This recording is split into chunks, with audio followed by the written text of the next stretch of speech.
8ویں امام بیٹھے گریہ کر رہے تھے. میں سب کے جملے پیش کر رہا ہوں جلدی جلدی، ایک دو جملے ہر امام سے متعلق. چھٹے امام علیہ السلام سے متعلق ملتا ہے کہ جب چھٹے امام کے گھر پہ کوئی آیا نا تو دیکھا کہ مولا بہت زیادہ گریہ کر رہے ہیں. کہا مولا کیا بات ہے؟ کہا آج عاشورے کا دن ہے. ایک مرتبہ امام علیہ السلام نے کہا کہ تم نے کوئی مرثیہ کہا ہے، کوئی شعر کہا میرے جد حسین کی شہادت پہ؟ کہا ہاں مولا میں نے شعر کہے.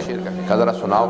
جب وہ سنانے لگا امام نے کہا رک جا بھی نہ پڑھ. امام نے خادم سے کہا ذرا پردے کا اہتمام کر دے، میری ماں سے، میری بہنوں سے، میری بیٹیوں سے، میری زوجہ سے کہہ دے مجلس ہونے والی ہے، وہ بھی آ جائیں. جیسے پردہ کھینچا نا کہ ایک مرتبہ امام کی جو گھر میں خادم تھا اس نے جا کے آواز دی، کسی خادمہ سے کہا کہ امام کی طرف سے حکم آیا امام کی والدہ حضرت ام فروہ کو بتا دو مجلس حسین ہونے والی ہے.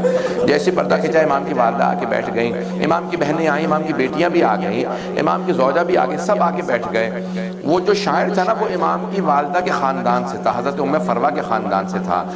ایک مرتبہ اس نے اشعار پڑھنا شروع کیے تو آواز آنے لگی، امام کی والدہ بلند آواز سے رونے لگیں. جب امام کی والدہ کی رونے کی آواز آئی نا تو ایک مرتبہ اس شاعر نے جناب ام فروہ سے کہا کہ اے ام فروہ اگر آپ زیادہ روئیں گی تو آپ کا بیٹا آ کے آپ کو دلاسا دے گا.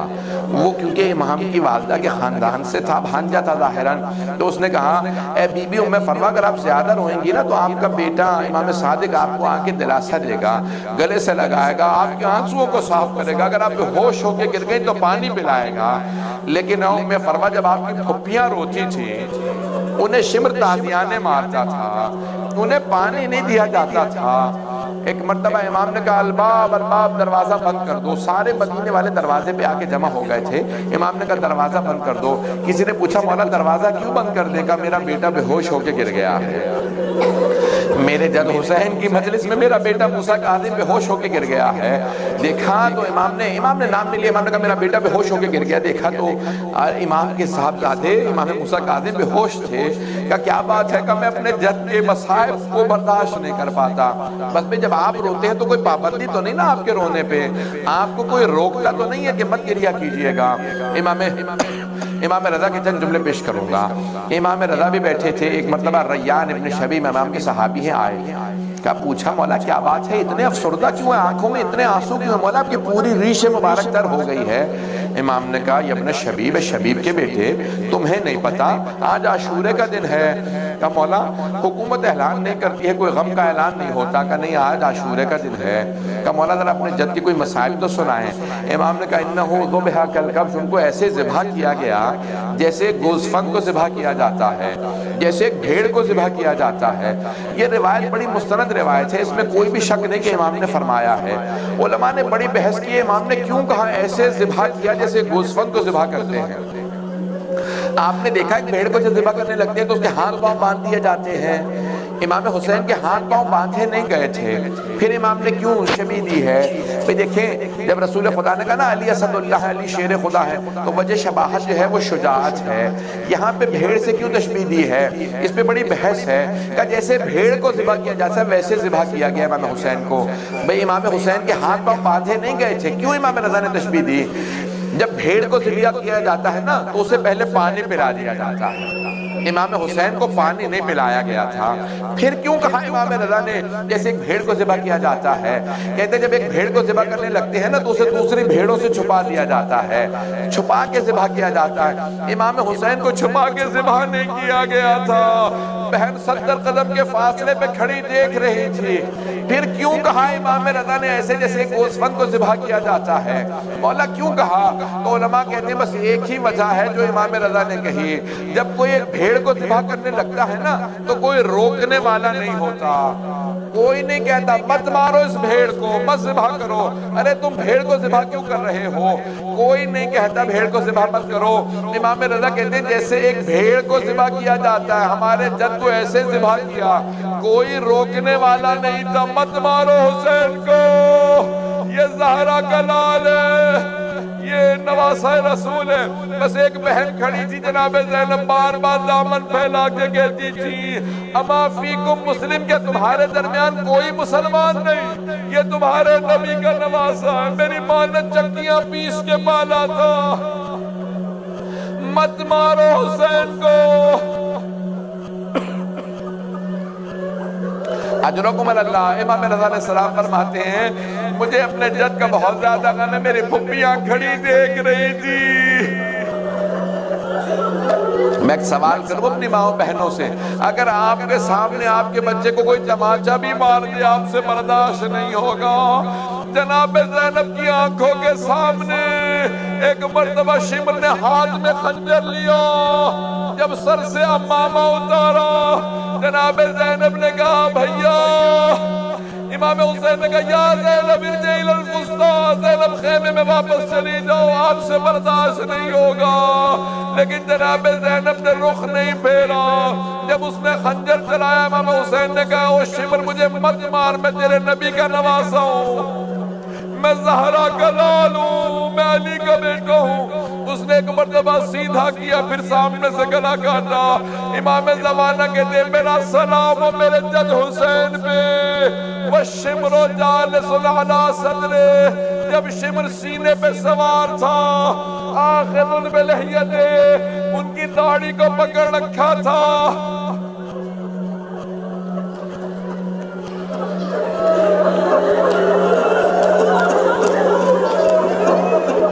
میں تمام کر دیتا۔ امام رضا علیہ السلام کا آخری وقت تھا۔ بھئی تاریخ نے لکھا 3 ایسی بہنیں ہیں جو بھائیوں کے ساتھ گئی ہیں۔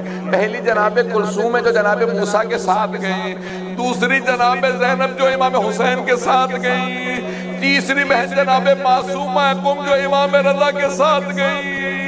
جب جناب معصومہ قم پہنچی نا تو ایک مرتبہ کسی سے سنا کہ کوئی بی بی بار بار کہتی ہائے امام رضا مارے گئے، ہائے امام رضا مارے گئے۔ بی بی نے فوراً کنیز سے کہا ذرا بلا کے تو لائے سے کہ کس امام رضا کو یاد کر رہی ہے۔ ایک مرتبہ جناب معصومہ نے پوچھا تو بار بار کیوں کہتی ہے ہائے امام رضا مارے گئے؟ کہا بی بی آپ کیسی شیعہ ہیں، آپ کو نہیں پتا شیعوں کے 8ویں امام کو زہر دے دیا گیا۔ جناب معصومہ رونے لگی کہ ہائے میرا بھائی مارا گیا، مجھے پردیس میں پتہ نہ چلتا۔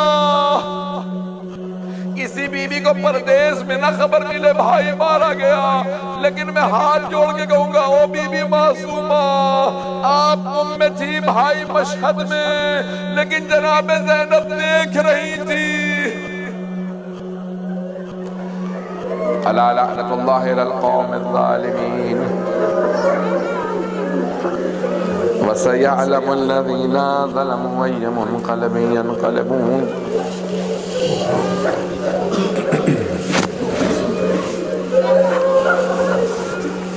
میں نے تمام کر دیا۔ جب جناب زینب مدینے واپس آئی نا تو روایت کے الفاظ ہیں بی بی سب سے پہلے اپنے نانا کے روضے پہ گئی۔ ہاتھوں کو بلند کیجئے گا، مختصر سے دعا کرواؤں گا، ہاتھوں کو بلند کر کے میری طرف اگر دیکھ سکے تو دیکھیے گا۔ میں آپ لوگوں کو نہیں دیکھ پاتا اس وقت، لیکن اگر آپ دیکھ سکے تو دیکھیے گا۔ جب جناب زینب آئی نا نانا کے روضے پہ، بی بی نے بلند آواز سے رو کے کہا نانا، دونوں ہاتھ دروازے پہ رکھے، روضہ رسول کر بلند آواز سے کہا یا جدہ انی ناعیت الیک بولدک الحسین، نانا میں آپ کے نواسے حسین کی سنانی لے کے آئی۔ نانا میں 70 قدم کے فاصلے پہ کھڑی دیکھ رہی تھی۔ نانا جب شمر نے خنجر چلایا میں 70 قدم کے فاصلے پہ تھی۔ روایت کے الفاظ ہیں کہ مدینے والے اتنی بلند آواز سے رو رہے تھے کہ جناب زینب کی آواز نہیں آ رہی تھی، بی بی کی آواز دب گئی تھی۔ لوگ چیخے مار مار کے رونے لگے، ارے حسین کو اس طرح سے مارا گیا۔ سارا مدینہ رو رہا تھا، بی بی کی آواز دب گئی، بی بی خاموش ہو گئی۔ جب سب خاموش ہوئے نا تو بی بی نے ایک جملہ کہا نانا اگر نامحرموں کا مجمع نہ ہوتا میں اپنی کلائیوں سے چادر ہٹاتی، نانا میں اپنے بازوؤں کے نشان دکھاتی، نانا میں آپ کو بتاتی آپ کی امت نے مجھے کتنے تازیانے مارے۔ بس بھئی سارا مدینہ رونے لگا، بی بی آپ کو تازیانے مارے گئے، علی کی بیٹیوں کو اجرکم اللہ اجرکم اللہ۔ بس بھئی بی بی نے ایک مرتبہ کہا امام سجاد سے بیٹا سجاد مجھے کچھ دیر کے لیے ماں کی قبر پہ لے چلے۔ صرف امام معصوم جانتے ہیں جناب سیدہ کی قبر کہاں ہے، دوسروں کو جاننے کی اجازت نہیں۔ امام سجاد نے کہا باقی سب لوگ گھر چلے جائیں، میں اپنے پھپھی کو کچھ دیر کے لیے اپنی دادی کی قبر پہ لے جاؤں۔ جب لے کے آئے نا کہا پھپھی اماں یہ میری دادی کا روضہ ہے۔ جناب زینب نے ایک مرتبہ سامان کھولا، جناب سید الشہداء کا کرتا نکالا اور جناب سیدہ کی قبر پہ بچھا دیا. قبر پہ بچھا کے ایک جملہ کہا اماں یہ آپ کے حسین کا کرتا ہے. ایک مرتبہ قبر پہ زلزلہ سا آنے لگا, محسوس ہوتا تھا جیسے قبر میں کوئی تڑپ رہا ہے. جناب زینب نے رو کے کہا اماں برداشت نہیں ہوا آپ سے, اماں آپ نے کرتا دیکھا ہے, میں نے لاشا پامال ہوتے دیکھا ہے. علماء کہتے ہیں کہ ایک خاتون اپنے باپ سے اپنی مصیبت چھپا سکتی ہے, اپنے مصائب کو اپنے بیٹوں سے چھپا سکتی ہے, بھائیوں سے چھپا لے گی, لیکن جب ایک خاتون اپنی ماں سے ملتی ہے نا تو چھپا نہیں پاتی. جیسے ہی جناب زینب آئی نا ماں کے روضے پہ تڑپنے لگی کہ اماں میں 70 قدم کے فاصلے پہ کھڑی تھی, اماں جب شمر نے حسین کے بالوں میں ہاتھ ڈالا. بی بی بہت تڑپی, بہت روئے. امام سجاد نے پھپھی کا بازو تھاما, آخری مجلس ہے نا اس لیے میں پڑھ رہا ہوں, اب اگر برداشت کر پایا میں بڑے سخت میں کہنے والا ہوں آگے, اگر دیکھ سکے تو دیکھیے گا. امام سجاد نے پھپھی کا بازو تھاما کہ پھپھی اماں بس کیجئے, اٹھایا کہ گھر چلیں. کہاں لے کے آئے؟ اپنے گھر لے آئے, امام حسین کے گھر لے کے آئے. جب گھر لے آئے نا تو جناب زینب نے ہر بی بی سے پرسہ لیا, سب کو پرسہ دیا, بتایا کیا کچھ ہوا. بس ایک مرتبہ جناب عبداللہ ابن جعفر طیار نے بلا بھیجا کہ سید سجاد اپنی پھپھی سے کہو گھر واپس آ جائیں. آپ کو پتا ہے جب جناب زینب کے سامنے لاشیں لائے گئے تھے, جناب اون محمد کی بی بی نہیں روئی تھی, بی بی نے آنکھیں بند کر لی تھی. جب شام میں شہداء کے سر واپس آئے نا بی بی نے دوبارہ آنکھیں بند کر لی. جب جناب فضہ نے کہا نا بی بی بیٹوں سے ودا کر لیں, کہا فضہ میں علی کی بیٹی ہوں, صدقہ دے کے واپس نہیں لیتی, میں نے حسین کا صدقہ دے دیا. یہ جناب زینب نے بہن کی حیثیت سے نہیں کیا, امام وقت کے لیے اولاد کو قربان کیا تاکہ تاریخ میں کبھی بھی امام پہ وقت آئے ہر ماں اپنی اولاد کو قربان کرنے لئے تیار ہو. ایک مرتبہ بی بی نے شام میں بیٹوں کے لیے سروں کو دیکھا, آنکھیں بند کر لی. چہلوں پہ دوبارہ کربلا واپس آئیں, ہر قبر پہ گئیں, بیٹوں کی قبروں پہ نہیں گئیں. جب بیٹوں کی قبروں کے پاس سے گزری نا تو آنکھیں بند کر کے کہا اون محمد الوداع, اون محمد خدا حافظ, اون محمد ماں جا رہی ہے.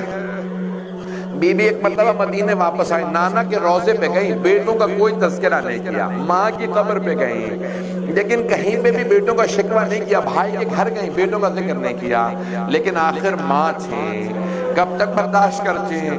جیسے جناب عبداللہ نے بلایا نا کہ گھر واپس آ جائیں, بی بی نے سر پہ برقع رکھا. جب چلنے لگی بی بی کا دل تڑپنے لگا, کلیجہ منہ کو آنے لگا, بی بی کے پاؤں لرزنے لگے.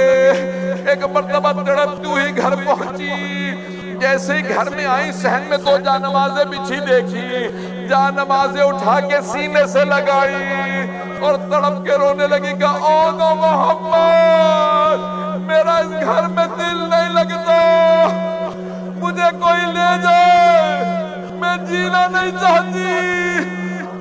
بی بی بہت تڑپی, ابھی گریہ کر رہی تھی, زمین پہ بیٹھی.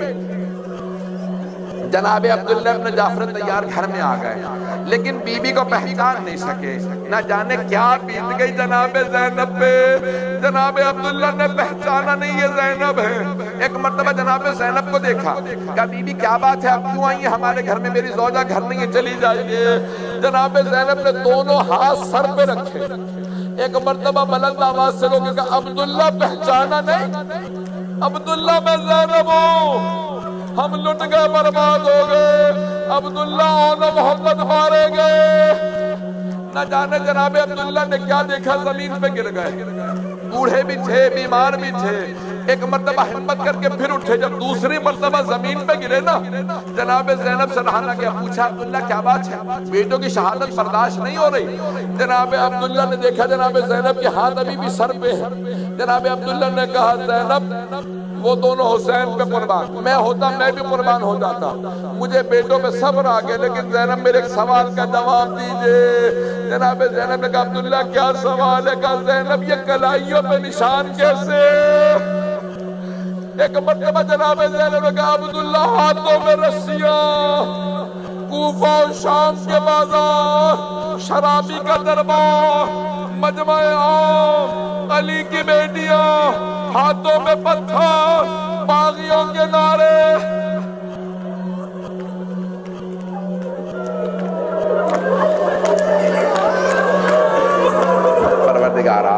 چادر جناب زینب کا واسطہ امام زمانہ کے ظہور میں تعجیل فرما، دشمنان اہل بیت کو نیست و نابود فرما۔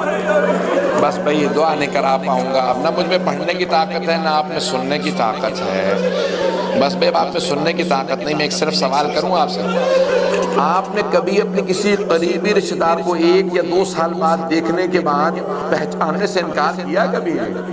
قریبی رشتہ دار کو پہچان نہ سکے ہوں، جناب عبداللہ پہچان نہیں سکے، امام سجاد فرماتے جتنی بیویاں کربلا گئی تھی نا، جب واپس آئیں تو پہچانی نہیں جاتی تھی۔ پوچھا مولا کیوں نہیں پہچانی جاتی تھی؟ کہ بال سفید ہو گئے تھے، کہ کمر ٹوٹ گئی تھی، ہر بیوی بیمار رہتی تھی۔ جب پوچھا امام سجاد سے جناب محمد حنفیہ نے کہ آپ کون ہیں، مجھے بار بار چچا کیوں کہتے ہیں؟ کہا چچا کیا آپ نے مجھے نہیں پہچانا؟ کہا نہیں میں نے آپ کو نہیں پہچانا، آپ کون ہیں؟ کہا چچا میں سید سجاد ہوں۔ جناب محمد حنفیہ نے کہا سجاد آپ 24 برس کے جوان ہیں، یہ آپ کی داڑھی سفید کیسے ہو گئی؟ کہا چچا شرابی کے دربار میں علی کی بیٹیاں کھڑی رہی، ماتم حسین